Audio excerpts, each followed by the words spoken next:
los erectores del pelo de la piel no tienen mayor atracción. Y esta es una limitación del sistema parasimpático. Per se, porque no hay una inervación parasimpática hacia la piel. Pero si cambiamos la visión y en vez de actuar sobre el sistema parasimpático, tomamos en cuenta lo que es el sistema colinérgico, vale decir, que esté utilizando como mediador o neurotransmisor la acetilcolina, vamos a ver que las acciones colinérgicas en nuestro organismo son mucho más amplias e involucran, por ejemplo, a estas estructuras que acabo de mencionar, las glándulas de la piel, las piloríferas, las sebáceas, después a los músculos erectores del pelo y fundamentalmente a los vasos, a la musculatura lisa de los vasos sanguíneos que hay en la piel, en la epidermis, en la dermis y por debajo de esas estructuras, en las estructuras de nuestras extremidades. Cosa que aquí aparece muy poco representada. Esto lo vamos a dejar para un poquito más adelante. Ustedes van a ver desarrollándose en cada órgano o sistema que vayan aprendiendo las acciones de estimulación colinérgica. La pregunta es, ¿cómo se consiguen esos efectos, esas acciones? ¿Cómo lo hace esa vida?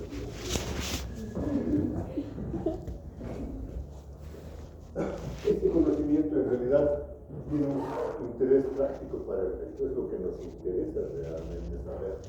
Y bueno, eso lo consigue gracias a la distribución de los neurotransmisores. Fíjense ustedes, volviendo a algo que ya habíamos explicado, el sistema simpático, que es de tres partes, va a utilizar el simpático somático, el simpático visceral y el simpático médulo suprarrenal. Tienen diferentes neurotransmisores, mientras que el parasimpático tiene un mismo neurotransmisor. Entonces el parasimpático parece muy simple, parasimpático, su mediador, su neurotransmisor preganglionar siempre y universalmente es la acetilcolina. Pero su neurotransmisor postganglionar es la misma acetilcolina, sin embargo no utiliza el mismo mecanismo de activación. Lo vamos a ver enseguida. El simpático somático en la preganglionar tiene acetilcolina, hay acetilcolina en todas las preganglionares del sistema vegetativo, pero en el sistema postganglionar, en las sinapsis postganglionares, van a variar. El somático utiliza acetilcolina. Fíjense ustedes aquí, el sistema simpático somático está utilizando acetilcolina, un mediador colinérgico.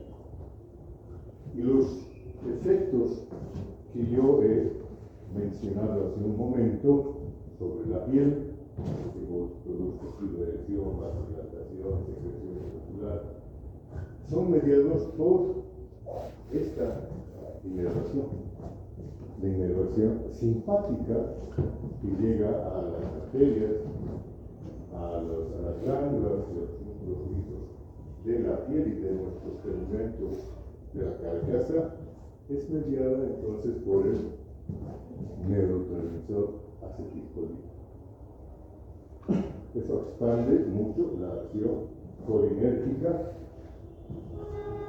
y nos da una clara idea de cómo es que se pueden activar e inactivar las zonas de nuestra carcasa. Volvamos a lo que es la inervación simpática postganglionar del sistema visceral. Ahí se utiliza la noradrenalina fundamentalmente, mientras que la estimulación de la médula suprarrenal va a liberar adrenalina. La adrenalina se transforma en una neurotransmisor, es una sustancia que está viajando por la sangre y va a actuar globalmente en todo nuestro organismo. Entonces, la adrenalina se convierte en el mediador hormonal del sistema vegetativo con una acción masiva en todos los tegumentos y tejidos de nuestro cuerpo.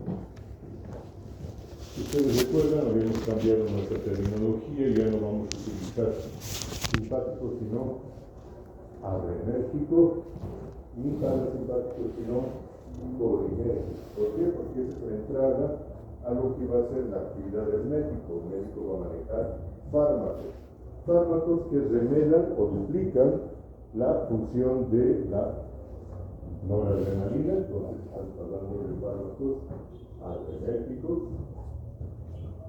o también lo hacen en función de la acetilcolina, y estamos hablando de fármacos colinérgicos. Estos fármacos tienen acción habitualmente excitatoria, pero tienen también sus contrapartes. Fármacos que van en contra de la acción de la noradrenalina, entonces se van a llamar simpático-líticos. Porque adrenolíticos son ateos, no los van a meter. Y de la acción colinérgica, la que bloquea, se llaman anticolinérgicos. Ahí tenemos entonces un gran número de sustancias que van a tener un efecto de la misma dirección del neurotransmisor, noradrenalina, adrenérgicos, o acción opuesta, simpaticolíticos o anticolinérgicos también. Bueno, si nos profundizamos un poquito en la acción de estas sustancias, fíjense ustedes que aquí tenemos representada el neurotransmisor de las sinapsis preganglionares y el neurotransmisor de las sinapsis postganglionares del sistema parasimpático.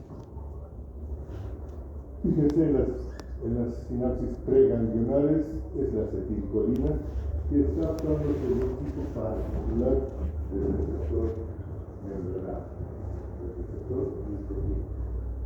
El receptor nicotínico tiene un mecanismo de activación ionotrópico, vale decir, abre canales que permiten el paso de iones. Y fundamentalmente el ion que va a actuar allá es el ion tóxico.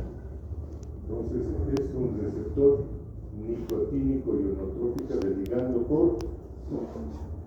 Así es como se activa este receptor de membrana. ¿Qué va a generar?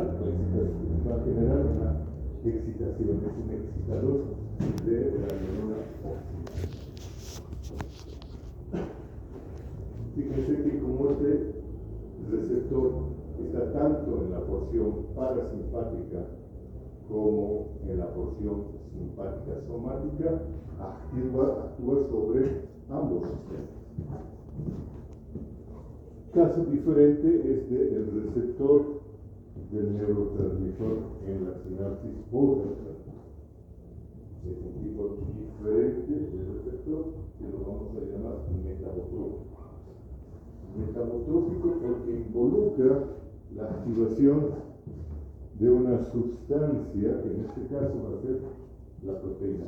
Cada vez que llega la estimulación de acetilcolina sobre el receptor metabotrópico, se activa una cadena de eventos intracelulares mediados por la liberación de proteína. Ahora, esta proteína aquí va a tener diferentes vías, tanto funcionales como metabólicas dentro de la célula, y va a hacer diferentes efectos. Por esa diversidad de efectos se están clasificando a subtipos de receptores colinérgicos en este caso. Y ahí está un listado breve de los receptores muscarínicos 1, muscarínicos 2, muscarínicos 3, 4, 5. Fíjense ustedes que estos subtipos de receptores están distribuidos de manera desigual en nuestro organismo predominando sobre todo los M1 a nivel gástrico, donde tienen efectos de estimulación, donde estimulan las secreciones gástricas. No piensen que la secreción gástrica es un efecto aislado, simple, ¿no? Es un conjunto de activaciones que liberan muchas sustancias que son acciones locales e intermedias. Por lo tanto, esos receptores M1 activan toda esa reactividad gástrica. Los M2 están distribuidos sobre todo en el corazón y en algunos grandes vasos. Los M3 están distribuidos sobre todo en el músculo liso de las paredes vasculares, viscerales o somáticas, y los M4 en las glándulas, sobre todo exógenas. Los M5 no los hemos presentado, no queremos que los revisen. ¿Por qué? Porque actúan sobre el propio sistema nervioso. Y a través de esa activación del sistema nervioso pueden desencadenar una gran variedad de respuestas. Pero como eso nos complicaría demasiado la cosa, los dejamos aislados y no van a entrar en una evaluación específica.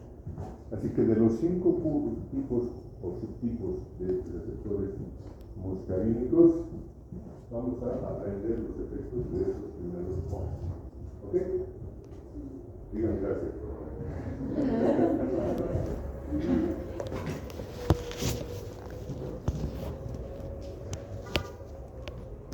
Aquí tenemos un ligero y superficial análisis de los otros tipos de receptores, de los adrenérgicos. Fíjense que tenemos receptores adrenérgicos de dos grandes receptores que han sido calificados como alfa, receptores alfa, frente a los receptores beta. Pero después de un poco de análisis e investigación sobre estos receptores, se ha visto que existen subgrupos de receptores alfa, alfa 1 y alfa 2, tanto como de receptores beta, beta 1, beta 2 y hasta un grupo beta 3. Dentro de esos subgrupos vamos a encontrar diferentes subvariedades. No nos vamos a meter dentro de las subvariedades de receptores alfa 1 o alfa 2, pero sí vamos a ver dónde se localizan esos receptores en función de la sinapsis. Fíjense ustedes que los alfa 1 son receptores postsinápticos. Todos estos receptores están localizados en la membrana postsináptica y sus efectos habitualmente son estimuladores. Pero el subgrupo de receptores alfa 2 está mucho más ampliamente distribuido. Los vamos a encontrar en las propias membranas presinápticas, de la sinapsis. En la membrana que está trayendo la información, ahí vamos a encontrar receptores alfa 2. Vamos a llamar entonces los presinápticos, receptores alfa 2 presinápticos. También los vamos a encontrar, como debiera ser, en la membrana postsináptica. Y esos van a ser los receptores postsinápticos de los receptores alfa 2.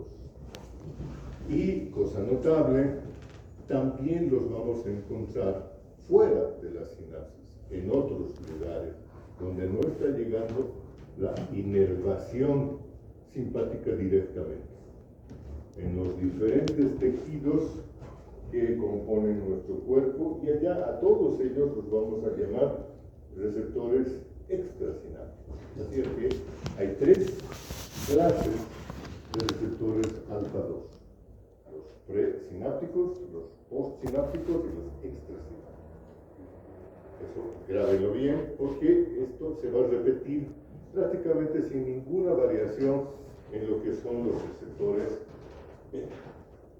Así tenemos que los receptores beta igual se van a dividir en 2 grupos, beta 1 aparece una otra subclase, los beta 3. Los beta 1 son receptores postsinápticos, igual que los alfa 1.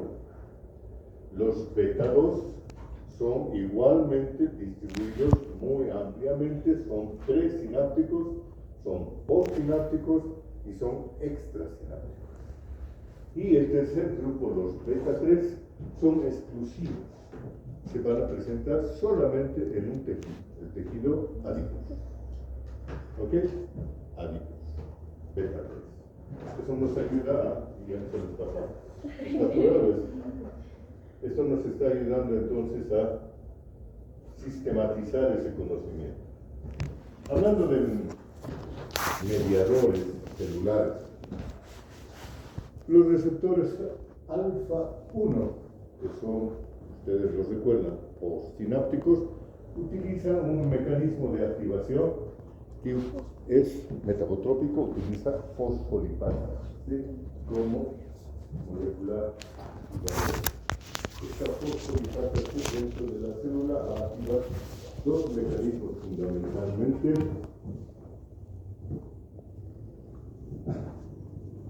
El inositol trifosfato, que a su vez va a actuar sobre el reciclo endoplásmico y va a producir liberación de calcio dentro de la célula. Y por lo tanto, ese calcio liberado dentro de la célula va a tener múltiples acciones metabólicas en la célula.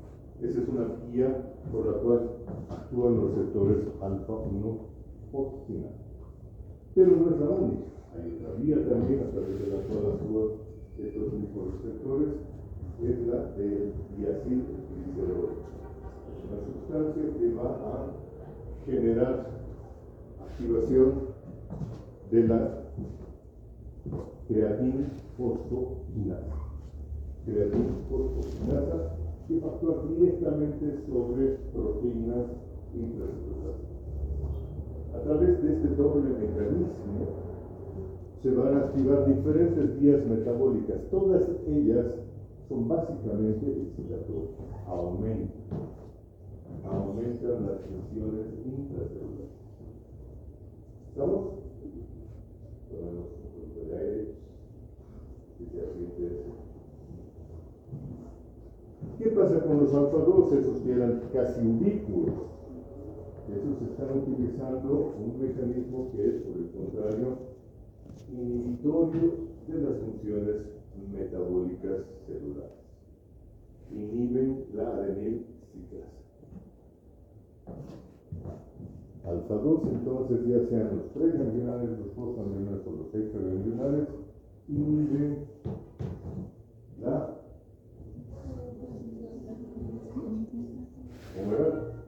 adenilciclasa. Y esta adenilciclasa está ligada a potasio. Es así como provocan la inhibición funcional, aumentan la permeabilidad de la membrana alveolar. Los beta, tanto los 1, los 2 como los 3, estimulan por el contrario a la adenilciclasa. Pero utilizan un mecanismo diferente. Uno que provoca sus acciones ligando al calcio, utilizando como ligando al calcio, así es. Entonces el calcio va a actuar como un activador de diferentes procesos intracelulares y esos procesos entonces van a actuar en beta 1, en beta 2 y eventualmente hasta en las beta 3. Ya nos hemos metido en profundidades bioquímicas, vamos a parar la historia ahí. Aquí tenemos un resumen de las acciones específicas de la activación de estos receptores. No me voy a poner a hablar de cada una de ellas, pero les recuerdo que la activación es sabia. Y revisando en textos de sistema nervioso vegetativo cuáles son los efectos de la estimulación de los receptores alfa 1, alfa 2, beta 2 y hasta de los beta 3. Los beta 3 nos resultan fáciles. Ya sabemos cuál es el mediador y cuál es la acción que tiene sobre qué tejido. ¿Cuál era? el tejido adiposo. No sé por qué nos lo ha cortado aquí. Es pura mala voluntad de la máquina. Mentira,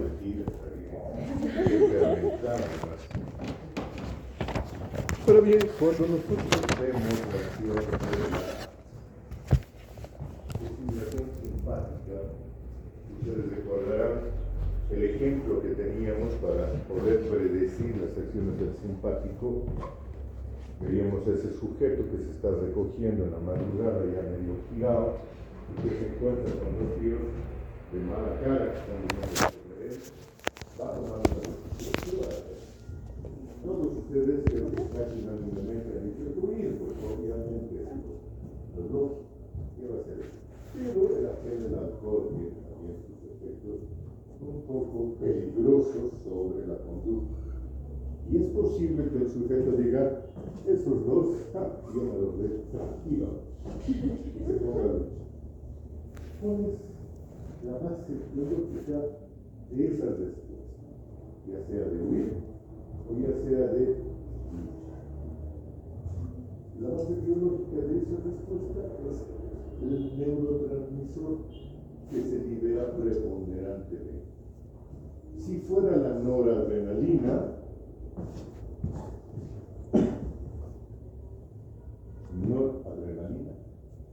la acción, la respuesta conductual del sujeto va a ser agresiva. Va a ir, ya pues vamos, encima de ellos. Yo les brinco a los otros. Si por el contrario tuviera más juicio y no tanto alcohol, probablemente la respuesta sería agresiva. Y en ese momento se van a activar partes del cerebro que van a decir, uy, me van a matar, va a salir corriendo. Preservará su vida, no lo de todo. Lo importante es quedar vivo. Entonces, fíjense ustedes, de acuerdo a la distribución de los receptores, si es que es la estimulación noradrenérgica va a haber una respuesta conductual, y si es una liberación adrenérgica va a haber otra respuesta conductual. Eso a mí particularmente me parece muy interesante y mucha sabiduría del proceso evolutivo para que tengamos los dos mecanismos de respuesta y eso esté acorde a la situación. Si por azares del destino los que están viviendo con mala cara son dos enanos de 1,50 m, nada, pues vamos, muchachos, nos volvemos agresivos, les vamos a dar. Si por el contrario tienen 1,80 m, 1,90 m o más, vamos a decir mejor la realidad, Diego, me voy.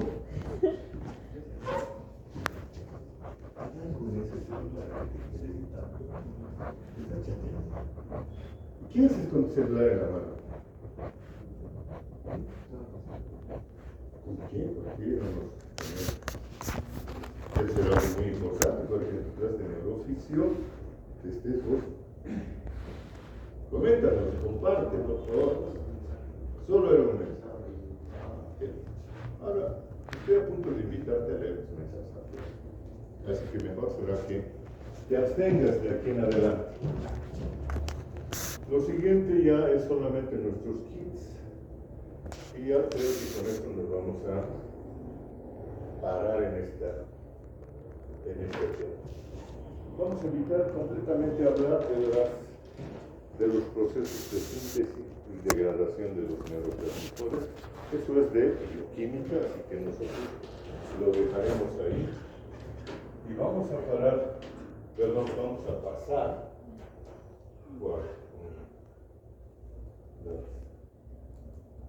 directamente al otro tema que tenemos y está pendiente y atrasado.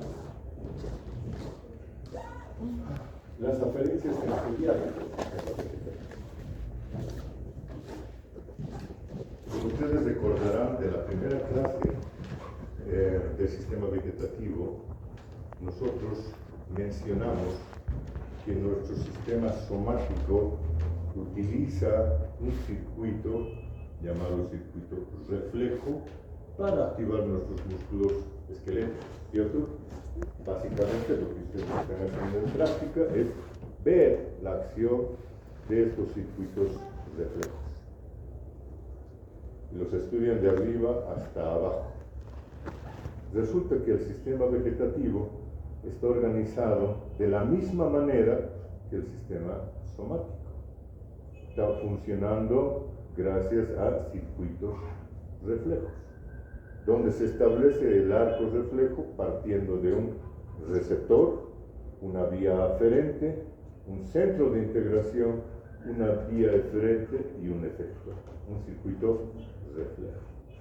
Básicamente el sistema vegetativo trabaja con la misma organización que el sistema somático. Y eso se hace en todas las estructuras inervadas por el sistema vegetativo. Entonces, si eso es verdad, empecemos a revisar cuáles son los receptores que van a intervenir en la activación de estos circuitos reflejos. Y ahora vamos a ver de las aferencias sensoriales del sistema vegetativo. Como ustedes ya me imagino, están imaginando, los receptores del sistema vegetativo son mucho más variados que los receptores del sistema somático. Tenemos los receptores de la piel, ligamentos, tendones y padre, ahí se acabó. Pero las vísceras que van a funcionar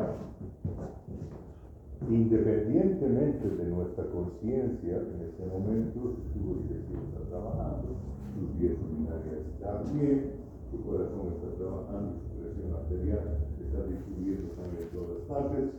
Todo esto está ocurriendo sin que ustedes se percaten ni le presten atención a la cosa. Entonces los receptores que generan estos arcos reflejos han de ser mucho más numerosos y complejos. Es verdad. Todos ellos, esos receptores, los vamos a agrupar dentro de una actividad que son interoceptores. Vale decir, están percibiendo diferentes modalidades energéticas dentro de nuestro cuerpo. Y son derivados de dos tejidos embrionarios fundamentalmente, el mesodermo y el endodermo. Y como tales vamos a ver que se van a distinguir diferentes tipos de receptores viscerales. Allá estamos mencionando a los mecanorreceptores, los quimiorreceptores, los nociceptores viscerales, los termorreceptores y otras variedades más de receptores. Fíjense que en nuestras vísceras, entonces, para que funcionen independientemente de nuestra conciencia y nuestra voluntad, tiene que haber una gran variedad de estos receptores. Y es ahí la situación. Vamos a revisar muy rápidamente algunos, por ejemplo, dentro de los mecanorreceptores, los varoreceptores, que van a detectar cambios en la presión. Cambios de presión, diferentes tipos de presión. La presión intraabdominal de la luz gástrica o del intestino, pero sobre todo las presiones dentro de nuestro sistema circulatorio. Ahí es donde resulta muy importante. ¿Dónde vamos a encontrar varios receptores del sistema circulatorio? En los senos carotídeos y senos aórticos. No solamente en esos, vamos a encontrar también esos mismos receptores en el resto del árbol arterial y el árbol venoso, varios receptores arteriales y venosos. Pero los más conocidos y estudiados son los que están situados en el globo carotídeo y en la aorta, los arcos aórticos. Fíjense que hay los receptores digestivos de la vejiga, del pulmón, en el intestino, en el colon, etcétera, etcétera. No voy a mencionar todos ellos, los irán aprendiendo gradualmente en las diferentes estructuras que revisen dentro de este curso de fisiología. Otro tipo de receptor son los quimiorreceptores. Igualmente son muy variados y distribuidos por muchos órganos y sistemas. Por ejemplo, aquí tenemos los sensores de PO2 o PCO2, o sea, presión parcial de oxígeno o presión parcial de anhídrido de carbono. Los vamos a encontrar en el propio cerebro. En el tronco cerebral tenemos los quimiorreceptores vulvares que detectan fundamentalmente cambios de la PCO2 y en el tronco. Mismos quimiorreceptores localizados en el sistema circulatorio los vamos a encontrar en el cuerpo carotídeo, en los cuerpos aórticos. Ahí está detectando fundamentalmente la presión parcial de oxígeno. Adicionalmente, presión parcial de CO2.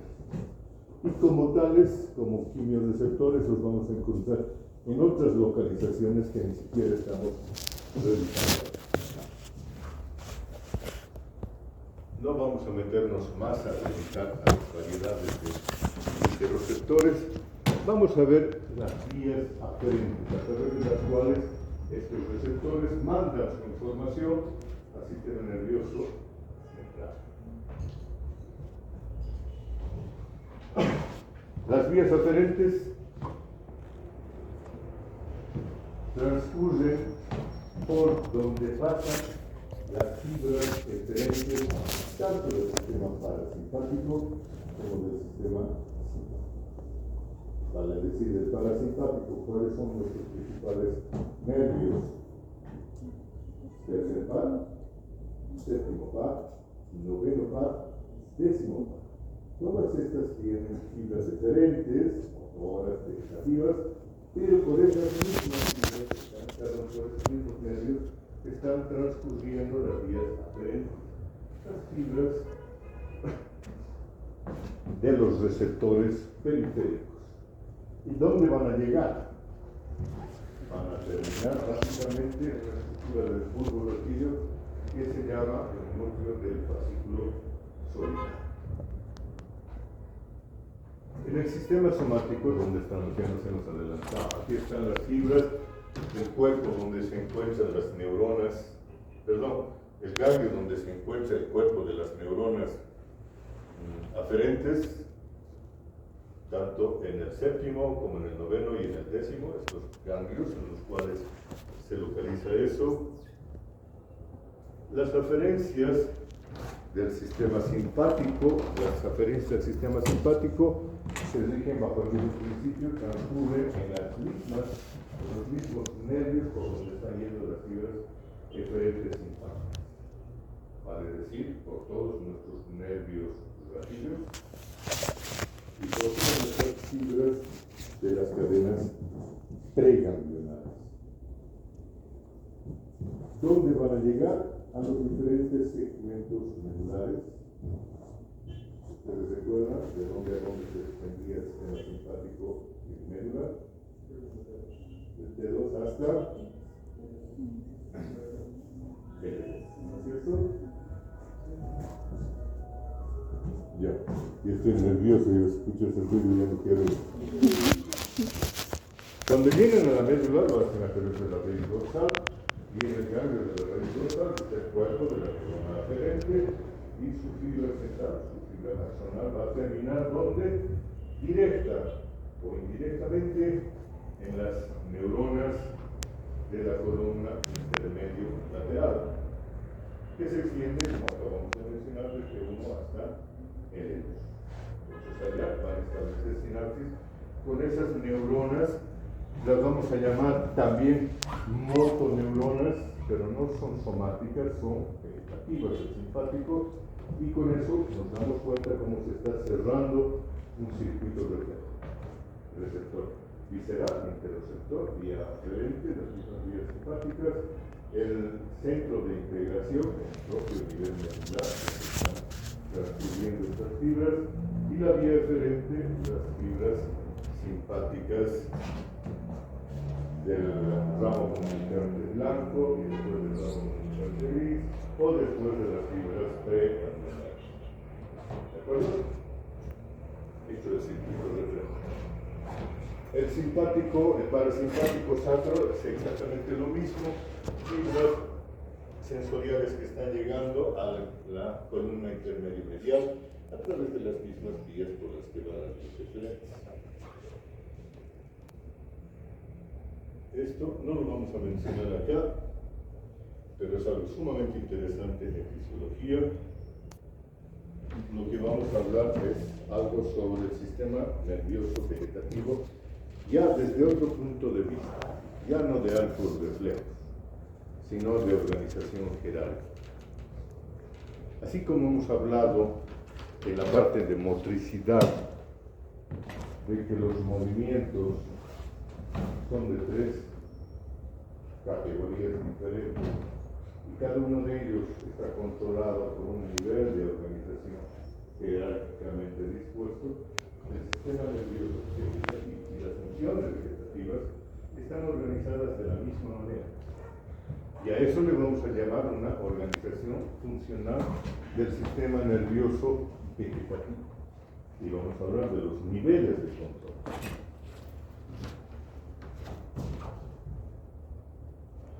Fíjense ustedes, los niveles de control remedan, imitan a la organización del músculo espiral.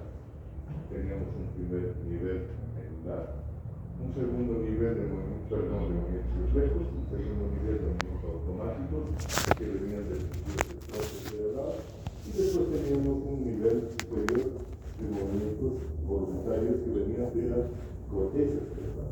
¿Lo recuerdan, verdad? Espero que sí. Aquí tenemos los mismos tres niveles. Un nivel segmentario medular que se encarga de respuestas reflejas estereotipadas de las vísceras abdominales, no, de nuestras vísceras corporales, porque abdominales, todas las vísceras, pero que están bajo la supervisión, la tutela de un primer nivel, llamaremos suprasegmental, que viene, para suerte de todos nosotros, de las mismas estructuras de los movimientos automáticos, el tronco cerebral. Las estructuras del tronco cerebral van a controlar a los circuitos reflejos viscerales de la mente. Y todos ellos están bajo la supervisión de un tercer nivel. Pero este no es un nivel cortical, es un nivel hipotálamo, subcortical. El hipotálamo va entonces a controlar lo que es el nivel suprasegmentario y el nivel segmentario de funcionamiento visceral. Esa es una gran maravilla que nos facilita mucho la comprensión de las respuestas de nuestro organismo. Hasta ahí podríamos dejar la cosa. En el proceso evolutivo, ustedes han oído hablar del cerebro reptiliano. El reptil maneja desde el hipotálamo para abajo. Y básicamente no tiene más niveles superiores. Los mamíferos han desarrollado un nivel superior, un nivel cortical, pero no corteza dorsolateral, no corteza motora voluntaria. Está la corteza representada en las porciones mediales de los hemisferios cerebrales, dentro de una estructura, dentro de una serie de estructuras que se llaman en su conjunto el sistema o lóbulo límbico. ¿Okay? Esta corteza del lóbulo límbico, que es una parte del sistema límbico, está rodeando al cuerpo caloso. Pero no es la única, hay una serie de otras estructuras que están ahí metidas. Por ejemplo, la amígdala cerebral. Por ejemplo, ¿qué se llama esta zona? Donde está el placer, la zona del placer. Sí, está dentro del área septal, la zona particular subcortical que se relaciona directamente con nuestros centros de placer. Por el contrario, la amígdala se relaciona con ¿qué? Con la respuesta de miedo, ira. Para decir entonces, este último nivel que se ha desarrollado en los mamíferos, los vertebrados superiores, mamíferos, se controla o dirige al resto, ya no por los circuitos reflejos, sino dirige por las emociones que se generan a nivel corporal. Entonces, esas emociones van a controlar toda la función vegetativa y la van a subordinar al tipo de emoción que se está recibiendo. Vamos más allá. Esas emociones también están controlando a las porciones dorsolaterales de nuestra corteza cerebral, que son las que van a mediar nuestras respuestas conscientes voluntarias. Y de esta manera nos resulta entendiendo por qué algunos sujetos, cuando tienen un control de sus funciones emocionales, responden con una forma lógica, tranquila, inteligente a una situación. Pero si se dejan controlar por sus emociones, por ejemplo, la ira o el miedo intenso, su conducta cambia radicalmente. Y ahí hay una dualidad de control. Ahí podemos tener un control lógico, o podemos tener un control emocional de nuestra conducta. Y ese control lógico o emocional de nuestra conducta tiene sus contrapartes a nivel visceral. ¿Ok? Como finalmente somos un solo sujeto, aun cuando controlado por dos tipos diferentes de estímulos, vamos a tener respuestas vegetativas, viscerales, de acuerdo a quién predomina. El lógico, respuestas viscerales controladas. El emocional, respuestas viscerales alteradas. ¿Estamos? Ahí la cortamos, hasta aquí llegamos.